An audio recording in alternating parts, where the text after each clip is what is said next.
And welcome aboard to the last hour of today's broadcast. I've been looking forward to this all morning. John Tiegan is joining us here in studio, otherwise known as Tig. And you were involved, of course, in Benghazi. You were involved in protecting the compound. And you're here to talk about the Charlie Daniels Journey Home Project. Their big event is coming up on September 11th. Yep. And so, I was telling you off the air, and I'll tell everybody on the air, I look forward to this every single year because I get to talk to people like you. Yeah. So I'm just going to ask you, do you ever get tired of telling the story of Benghazi? No, because you'd be surprised. There's a lot of people who don't know about it. Older crowd. Even after the movie? Yeah, older crowd, younger crowd. There's Okay. there's a lot of them that just don't know it. So you've seen the movie, obviously. Once. You only saw it once. Yeah. Okay, give me your thoughts on the movie versus reality. Well, first of all, real quickly, talk about your experience in protecting the compound in that horrible day. That was kind of what they hired us for. So it was pretty intense. Because it lasted for so long, and normally we don't do a lot of hostage rescues, but that was kind of what our job was besides doing personal protection. But that's kind of how to explain going over to the consulate. That's what it was. We were doing a hostage rescue because the compound had been overtaken and they were technically hostages because they couldn't move. They're pinned up in their safe location. They didn't have their firearms with them because they're in a different safe location. Mm-hmm. So, and for us, it was just, going to the consulate was one of the moments like when I thought we probably won't make it home because you got, technically 5 guys going against, they said anywhere between 75 to 150. I've seen the movie, and when you watch the movie, it's like you get a pit in the middle of your stomach. Now, obviously, I know that, how the ending goes and how some of them did make it out, but how did you make it out? Obviously there was some divine intervention. Oh, definitely. Yeah. There was somebody watching over us for sure, but it comes down to just trusting each other and just honestly going to an automated mode, just from the military. That's why they do things so repetitive. So it's just, you're thinking, you're responding, but a lot of the other like fine motor skills, it's just automated. And I think that's the best way to kind of say how we survived, but it's just that, trusting each other. And like you said, divine intervention. There's a lot of us shouldn't have made it out when we did. Was there ever a moment where you actually lost hope? Never lost hope.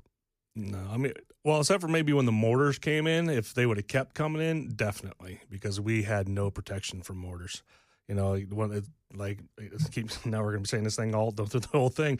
That divine intervention, the fact that building stood with those 3 mortars that hit, that's a prime example of that divine intervention because that thing should have been just rubble. When you left the compound, was it by helicopter? No, we actually drove out of the compound. Okay, so you actually drove. Yeah. When you were leaving, did you at that time have any inkling that moment in time that you were such a critical part of would become so well known as it has today with movie and everything else it is? No, not a clue. At what point did you begin to realize that this was becoming part of not only American, obviously, military culture, but part of America's culture because of the movie and a lot of you guys go around and talk about these things. At what point did you realize that the real story, or close to the real story, was actually going to see the light of day? And how did you feel about that? Pretty much when the book actually got published, that's when, and they kind of said, because the same group that helped help us publish the book, was going to do a movie. Okay.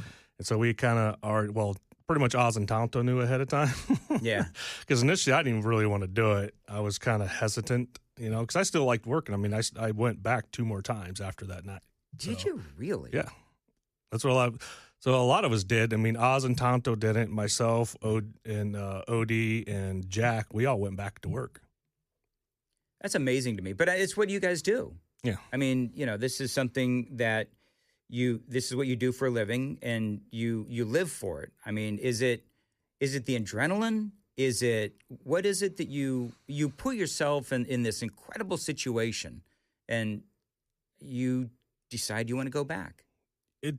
It just goes down to just being that protector, I guess, is what it is, and knowing, because I wouldn't do it for like an oil field. I wouldn't do it for anything like that. I won't. It's protecting other Americans. Okay. And at the time, you're getting bad guys killed from coming over here and doing the same thing. Yep. So it's that prevention. Again, that's how I felt, and just keeping the wolf away from our door. It's such an admirable thing that you guys do. I mean, it is just incredible. And I know you folks probably get tired of hearing thank you for your service, but I say that to veterans all the time, because I truly mean it. I'm a big I have so much appreciation for the military and what you folks do. When you saw the movie, were you hesitant to see the movie because you might relive what you experienced? I mean, I was reliving it already. But maybe putting it like in front of me again was probably a little bit different, because you're looking like, 3 years after the incident itself, still kind of processing the little, things and stuff like that. But for me, is also seeing what would Hollywood do to it. Man, what a great way to put that. What would Hollywood do to it? Yeah. So should I ask what Hollywood did to it? Well, again, just on my portion of it, because I don't like to speak for the other guys, but like I got hit in the side, I didn't get shot in the chest. Who? By the way, I should ask, who played you? Dominic Famusa. He played me. Okay. So, like the grenade launcher, I didn't lose the grenade launcher. I put it back in the vehicle. Just little things. So like, as you're watching, I don't want to get sidetracked because it's an amazing story. But as you're watching the movie, are you like, I'm calling BS, BS? I did. It's just so it came to a point like I'm not watching. Did you guys all start texting each other like, "What's up with this?" No. Actually, when I finally watched it, the other guys have already seen it a couple times. Okay. So they're like, you have to see it before it actually goes out so you can talk about it. I'm like, fine. So I sat down and watched it. But, it also, the biggest thing, really wasn't 100% like the documentary portion of it. It was just the fact that it honored the four guys. That was our biggest thing, and it kept politics out of it. So that was our number one rule. It did keep politics out of it. It's been a long time since I've seen it, too, but it did keep politics out of it. Because for us to put the politics in it kind of dishonors the guys that died. Because you're absolutely right. There was no politics involved. Politics got involved afterwards when politicians got a hold of the story. How does that make you feel? It just dishonors the guys who sacrificed their lives for it. I mean, does it kind of like, I don't want to use this term, tarnish? It does. It does tarnish it. I mean, you can kind of see what happens. I mean, it divides the country between the guys who were there and the guys who died, and it's sad. But that's what politicians do with everything. Yet you want to be a politician. Yep. You're running for mayor of Colorado Springs. I am. I find that really interesting. Guys, we're going to skip traffic, okay? You're running for mayor of Colorado Springs, place where I used to live, by the way. Yeah. And so you just sort of castigated politicians. So let's talk about why. I wish I had an hour with you, but why do you want to be? Why do you want to be a mayor?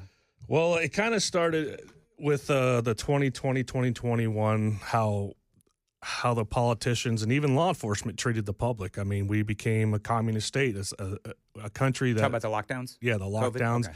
And I just I fought against it big time, the way they were treating businesses and stuff like that. We have the right to make our own decisions. We don't need politicians and law enforcement to make those decisions if we should go somewhere or not. That's not up to them. It's in our Constitution. It's in our Bill of Rights. So that really ticked me off. And then our own mayor, who, again...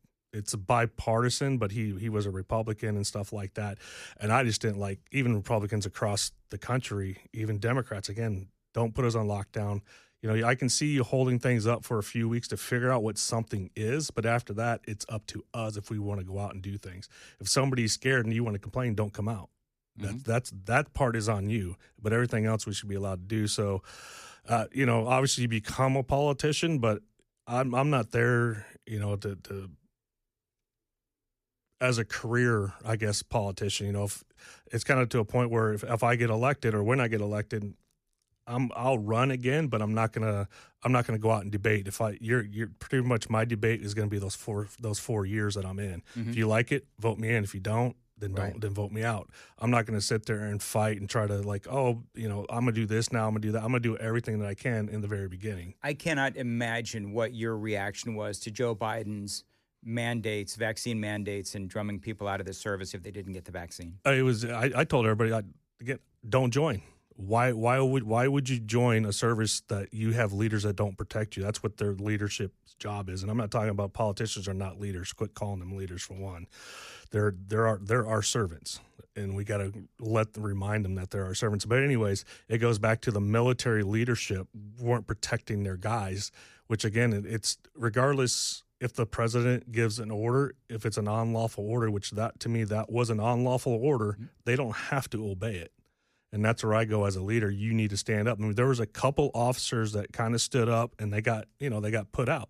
That's good, but more of them need to, because there's guys now that have COPD that are in their 30s because of this shot, and there's guys again they're on oxygen because they got the shot. There horrible things have happened to guys who got the shot, and they're in perfect health until that. So it was. That should never, ever happen again. Something like that should never be forced on the American public ever again. John Tiegan is joining us here on Super Talk 99.7, and otherwise known as Tig. And so let me ask you, you were, for people that are just joining us, you were involved in the protection of the U.S. compound in Benghazi. It's a culture within the guys and the women that were involved in Benghazi, right? You all keep in touch. You see each other at events and so forth? Yeah, actually, myself, Oz, and Tonto are going to be here on the 11th, and we're bringing in Roan's mom and Bub's brother. Are you really? Yep. So it's actually the first time that we've been together. Yeah, like this. And for us, we brought them in to actually honor them, because really, a lot of the contractors, their family never gets recognized.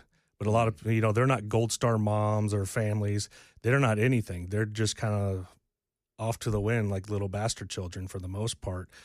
And my thing is, again, over 5,000 contractors have been killed. The majority of them are military, but their families never get any recognition because they were contractors and not active duty.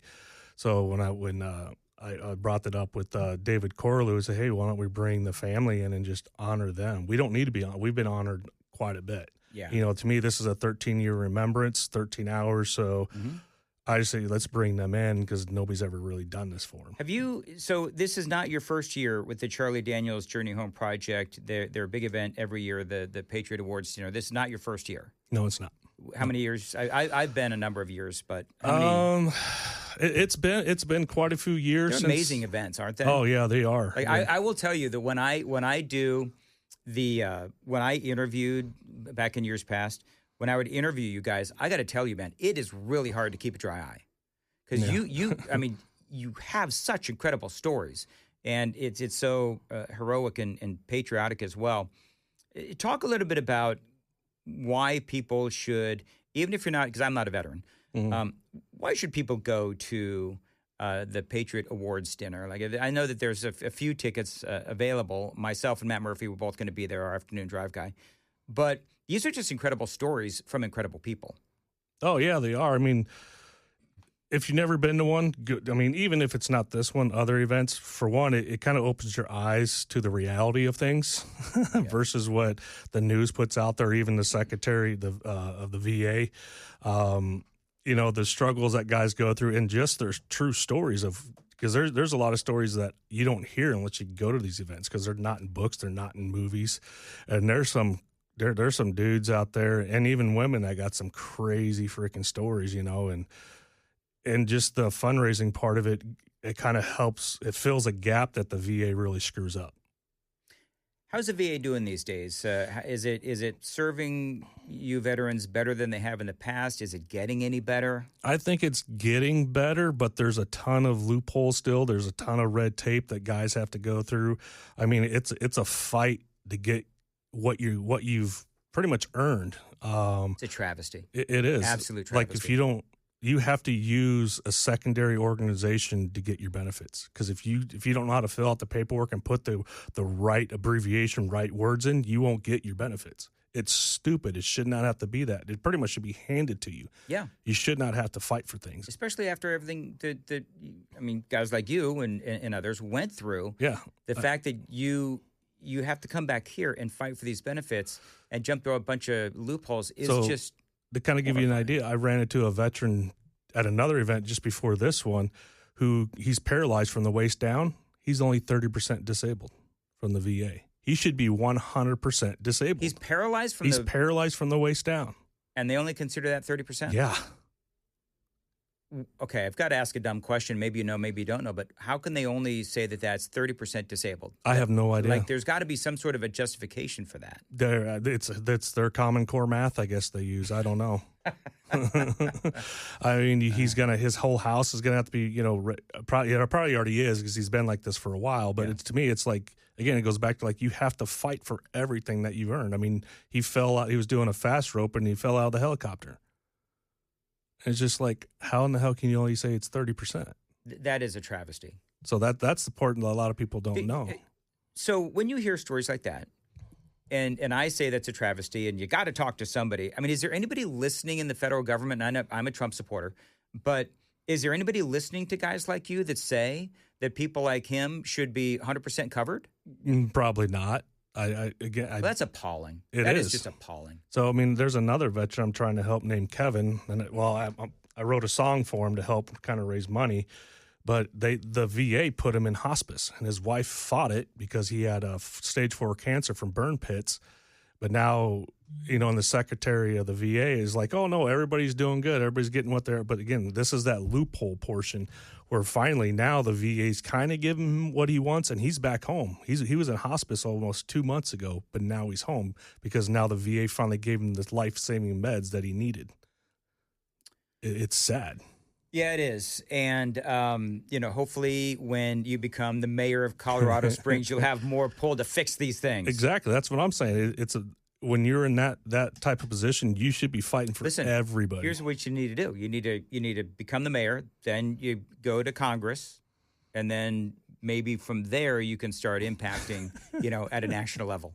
So I've got your political career all mapped out. Maybe after mayor I'll do governor, and that's about it. All right, very good. I'm looking forward to seeing this great event coming up Thursday, September 11th. John Tiegan, otherwise known as Tig, is going to be there along with a whole bunch of other military heroes, and I always look forward to this event. I know that you do as well. Are you, by the way, just real quickly, I know I've got like a minute. Are you still doing anything with the military? Are you still fighting, or, what are you doing these days? No, I was training, but now I kind of stopped doing that, working on my own podcast, and just trying to figure out the mayor thing. All right. Well, good luck. When is the mayor's race? Not until 2027. 2027. Okay, very good. Well, you have fun. Keep in touch, and I will see you on Thursday. Yes, sir. Sounds good. Very good. Time for the crisscross handoff. What did you say, Chris? Well, you said, do you have anything for this? Yeah. And I said, Scott Bessent keeps punching people. Yes. All right. We'll talk about that because we had, hey, Joan. Yeah. What were we going to ask Chris? We talked earlier. We were speaking earlier. This show has been an epic blur. So this show has moved so fast that like Mason is behind the board. I didn't even see that Sam left. Skonsky. When did that happen? What'd you say, 3 Joan? hours ago. He's What are you Gonski, talking yeah. about? He's Gonski. Sure. He has class. He's a productive individual earning his degree. He is. Do you think he likes it when I do all my monologues about how a college education is a waste of time? College is a scam. We'll see you tomorrow, Sam. Yeah. I'm totally kidding. No, I'm very supportive of Sam and his studies. He's a very smart guy, and he loves his college, and that I think that's great. You can tell he's college educated. What's he studying?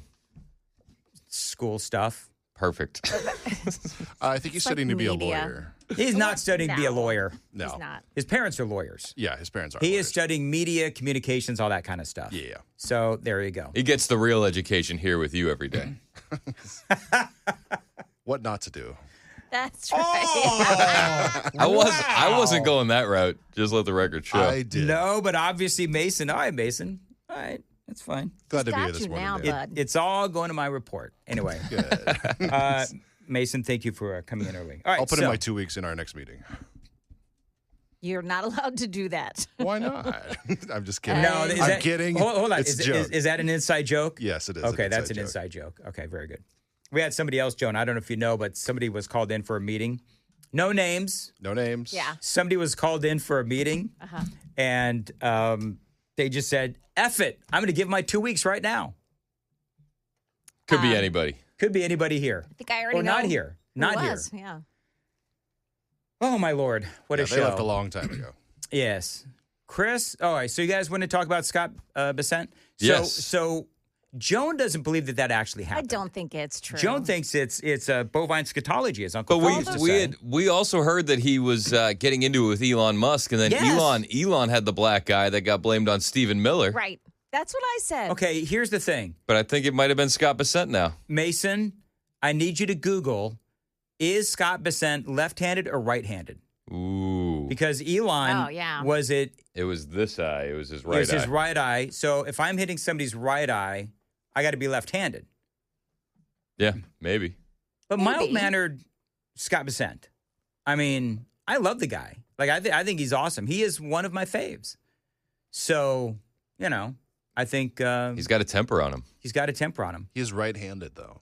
But now they're saying that he's right-handed. He's right-handed, He's what Mason right-handed. said. Yeah, but Okay. suppose Stephen Miller is Elon Musk- left-handed. Suppose Elon Musk was standing to his side and he hit him with his right hand right there. I mean, it could happen.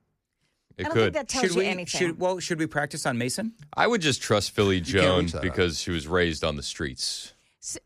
Not exactly, but also, if you just look at all the reporting, it's all unnamed sources.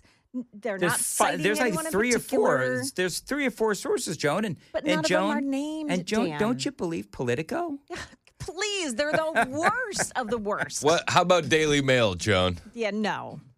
They're not even in the Daily United Mail? States. Daily Mail had it at the top of the stack yesterday that he was getting into it with U.S. Federal I know. Housing Director Bill Bill Pulte. Pulte. Daily Mail just loves the buzz. Apparently, Pulte was talking to Trump, Yeah, Pulte And- was talking to trash. It'd and be like Bessent said, "What the f are you talking to the president about me? F you! I'm going to punch you in your effing face."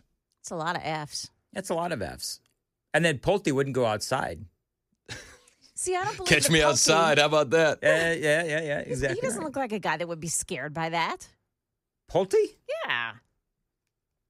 The clash drew immediate attention from people in the room when club co-owner and financier Omid Malik tried to soothe tensions. Bessent tried to get Pulte kicked out of the club. "It's either me or him," Bessent said to Malik. "You tell me who's getting the F out of here." Or, he added, "we could go outside." "To do what?" asked Pulte. "To talk?" "No," Bessent replied. "I'm going to effing beat your A." I love Wow. that. I think it's funny. I think it's true. We did it's so funny? Hey, Joan, we did a poll earlier that has since been taken over by another poll. But people were siding with Joan on this. People said that it wasn't true. I don't believe rarely anything. find myself on the disagreement end of so many WTN listeners. But the Daily Dan poll, really today was the Daily Joan poll because more people agreed with Joan. Oh. Yeah. What was the poll? It was, do you believe that this story, do you believe that Scott Bessent really threatened Bill Pulte? Lashes out in Ganger. Yeah. So Yeah. the New York Post has an article, and it's titled, "Here's Who the White House Staffers Like in a Cage Match Between Bessent and Pulte." And apparently Scott Bessent is over 6 foot, and Bill Pulte is, he is 5'6". 5'6"? 5'8". So he's a little Those 2 guy. inches are important, Joan, especially when you're a guy like me. Right. I'm sure. So they like Scott Bessent in a cage match against him. I don't know why we're all even considering this. It's ridiculous. This is stupid. Is it, Joan? Is it, Joan? It is. Because, again, all the media is helping us do is to talk about the chaos in the Republican Party and the division. Who would you take? Who would you take? 100 Scott Bessents or 1 bear? I'm not taking it. Was it the 100 Scott Bessents or a gorilla? What do you got? I'd take 100 Scott Bessents. Okay. Yeah. I think he's tougher than he looks. Like I do. I think he's tougher than he looks. And I think that he's in far better shape than Bill Pulte. He's probably got a history of being bullied. Yeah. He had to overcome that. Scott Bessent? Yeah, got a gym membership. Why? Why do you think he's been bullied, Chris? He just seems like a kind of guy that was bullied. Yeah. I love it that, bespectacled, mild-mannered Scott Bessent is a bad A. I think Bessent could take Bill Pulte. Bill Pulte is kind of like short and sort of flubbish. He's stout. Would you call that, if it was true, would you call that bad A or would you call that unhinged? Bad A. Bad A? I call it bad A. What would you call it, Joan? If it's true. I call it not true. Joan, the thought exercise was if it's true.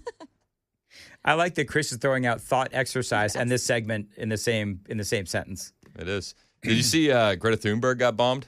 Oh my goodness.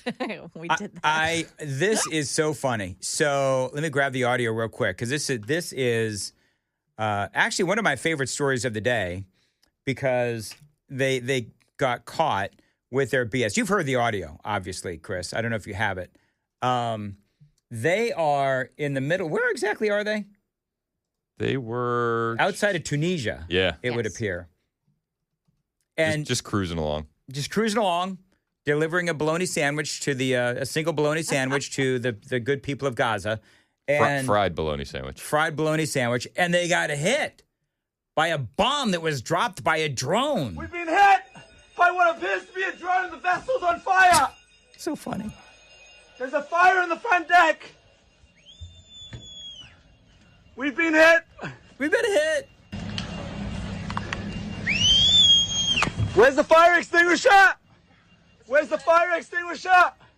We have been hit. The vessel is on fire. Not the we are vessel. off the coast of Tunis. It was a loud explosion. I was on the top deck. The police are arriving. It's good that he's documenting everything. They're getting their It was life a jackets massive on. explosion. We've been hit. Yeah, he's got his life jackets on, but he wasn't the only one that was unhinged because here they are so into their social media, obviously, that they are ready and wanting and need to literally document everything, and it turns out it was. What was it? I didn't hear that part of the story. Are you serious? I have no idea. Oh. What was it? It was a cigarette lighter that caught a life preserver on fire. It's probably that guy that was doing. We've been hit. We've been hit. Yeah. To me, it's actually very funny.